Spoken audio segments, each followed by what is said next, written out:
Olá, muito boa noite. Estamos juntos novamente. Agradeço a você por estar participando desse momento de meditação junto comigo. Nós aqui da Pastoral Universitária do UNASP São Paulo estamos felizes por podermos nesse momento da sua vida importante, segundo a gente está aqui para juntos buscarmos a palavra de Deus. Isso nos faz mais relevantes e quanto foi importante, o quanto é importante no tempo como hoje manter o contato com a torre, né?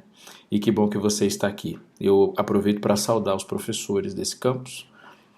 Deus abençoe você no seu ministério, que te dê perseverança e descanso nesse momento e que a sua tarefa tão relevante, tão árdua, encontre satisfação no seu coração com isso. Querido aluno, Deus abençoe você também e sua família. Que bom estar aqui.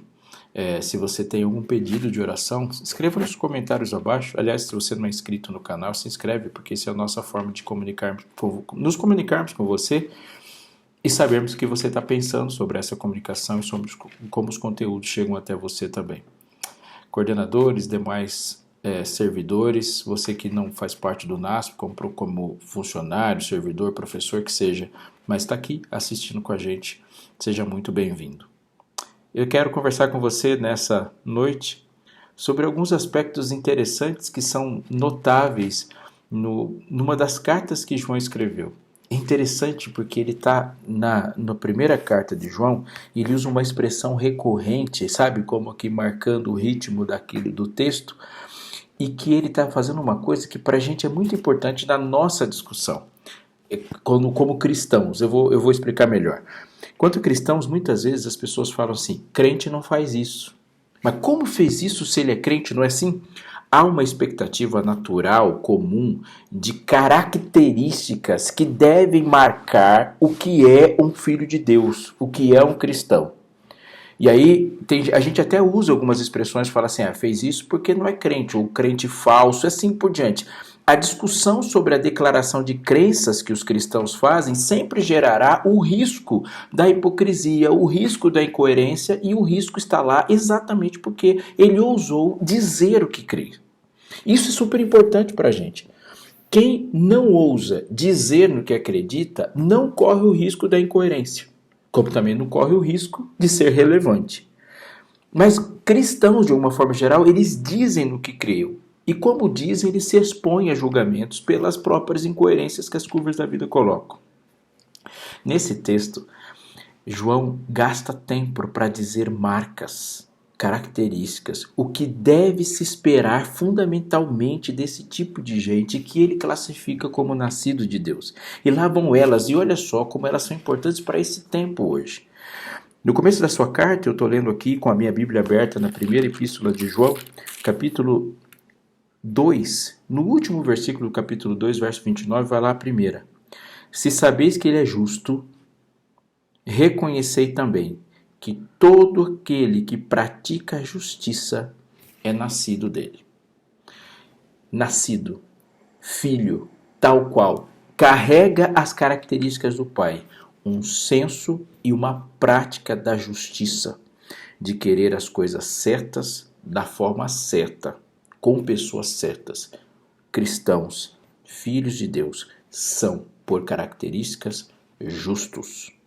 Justiça, no sentido de não apenas colocar a punição para o culpado, mas trazer justiça no sentido de equidade, de dar a quem mais precisa uma parte maior, conforme a necessidade.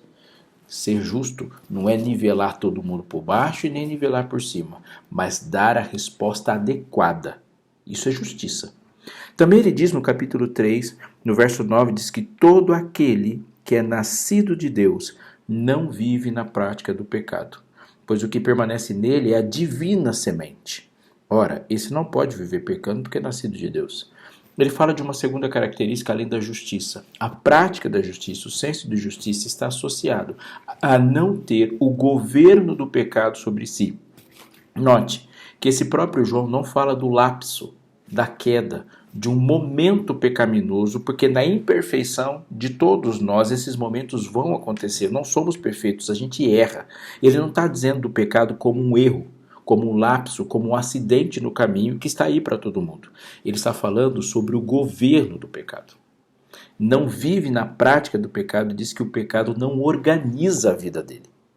Ele não sai por aí, ele luta contra o pecado, ele não cede ao governo do pecado. E acrescenta isso no capítulo 4, verso 7, mais uma característica. Lembre-se, ele é justo, ele não é governado pelo pecado. E no capítulo 4, verso 7 diz assim: Amados, amemos uns aos outros, porque o amor procede de Deus, e todo aquele que ama é nascido de Deus e conhece a Deus. Ele é justo, ele não é governado pelo pecado, e ele ama. Ele ama. O amor, então, é o governo da vida dele. Se não é o pecado que organiza a vida de um filho nascido de Deus é organizada pelo amor. Não é só o que ele sente, é a maneira como ele vive. Ele vive amando. E a estrutura da sua vida está colocada nesse amor. No capítulo 5, ele acrescenta mais uma característica, está aí? Justiça. Não governado pelo pecado, governado pelo amor. E no capítulo 5, verso 1 diz assim: todo aquele que crê que Jesus é o Cristo é nascido de Deus. E todo aquele que ama o que o gerou, também ama o que é dele nascido. A confissão de aceitar e viver e colocar internalizada em si a crença de que Jesus Cristo é o Deus encarnado. A encarnação de Cristo, o aspecto missional da sua vida, a presença histórica de Cristo na Terra e a divina sobrenatural como soberano sobre tudo que existe.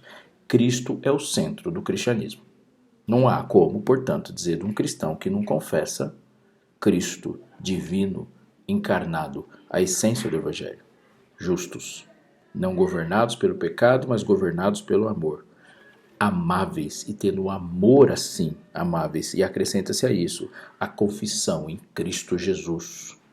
Capítulo 5, verso 4 diz: todo aquele que é nascido de Deus, por fim, vence o mundo. Essa é a vitória que vence o mundo, a nossa fé. Ele define a característica final daquele que é nascido de Deus como a vitória sobre o mundo. Todo aquele que é nascido de Deus é geneticamente e espiritualmente um vencedor. Ele vence o mundo. Amigo, você nasceu para vencer. Você não nasceu para vencer nas conquistas próprias da vida. Não estou falando de teologia da prosperidade pura e simplesmente ou transformar a Bíblia num mecanismo de autoajuda. Ele está dizendo que na luta contra o pecado, na luta contra a morte eterna, na luta contra o fracasso e numa vida irrelevante, todo aquele que é nascido de Deus vence a lógica imposta pelo mundo, a lógica da carne, e ele vence pela fé. Portanto, todo cristão, para ser vencedor, ele tem que morrer. Todo cristão vencedor, ele perde-se a si mesmo e acha-se, encontra-se em Cristo. E a vitória de Cristo nele é a garantia de vitória eterna, porque essa é a vitória que vence o mundo, a nossa fé. Viva hoje como um vencedor. Não tenha medo do mau combate do pecado, mas viva o bom combate da fé, a fé que vence. E por isso, desejando que Deus te faça consciente da vitória que Ele te deu, na justiça, no amor, na vitória contra o pecado, no não governo do pecado, que você assim, e na sua crença em Cristo Jesus, vença em tudo isso.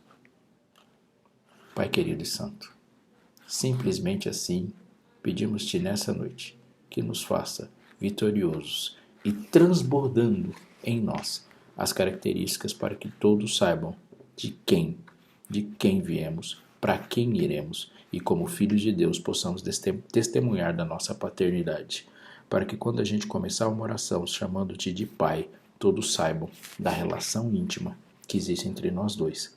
Senhor, abençoa cada um que está aqui, abençoa-nos nessa noite, em nome de Jesus. Amém. Amigo, vá em paz, Deus te abençoe muito e que essa noite seja uma noite bem sucedida na sua vida.